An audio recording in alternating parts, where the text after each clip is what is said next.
Mais uma situação absurda e ele está de volta aqui para falar de maus tratos contra animais. Almir Costa.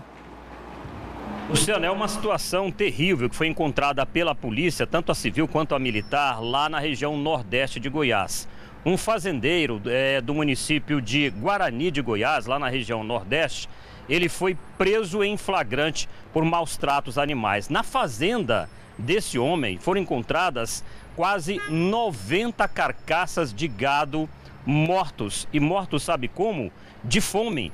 Esse gado não era alimentado direito e, infelizmente, estava morrendo dia após dia. Outras cabeças de gado foram encontradas já definhando, quase mortas também.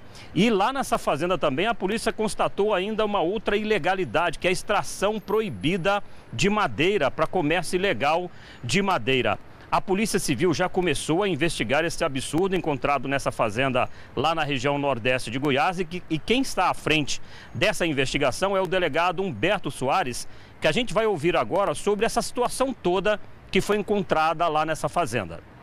Na fazenda havia inúmeras carcaças de animais mortos e inúmeros animais definhando, praticamente em situação de sobrevida.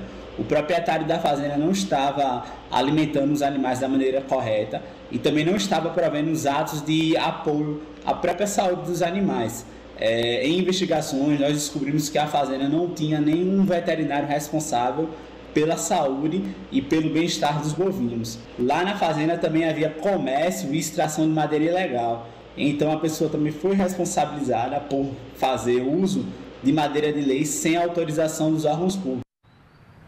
Segundo esse fazendeiro, que foi preso em flagrante, disse que esse gado não era alimentado porque não tinha condições, segundo ele, financeiras para comprar um alimento suplementar para esse gado. E como disse o delegado, nenhum veterinário havia para poder cuidar dessas reses lá na propriedade. E a ironia que a gente percebe dessa história é que não tinha pasto suficiente para o gado alimentar, mas a madeira que existia, a floresta que existia na fazenda, estava sendo destruída para a venda ilegal dessa madeira. Esse homem foi preso em flagrante por maus tratos contra animais domesticáveis, no caso o gado, e também pela exploração ilegal de madeira. Como o nome dele não foi revelado pela Polícia Civil, a gente não conseguiu falar com a defesa dele para ele explicar melhor o que estava acontecendo lá nessas terras. Eu volto com vocês no estúdio.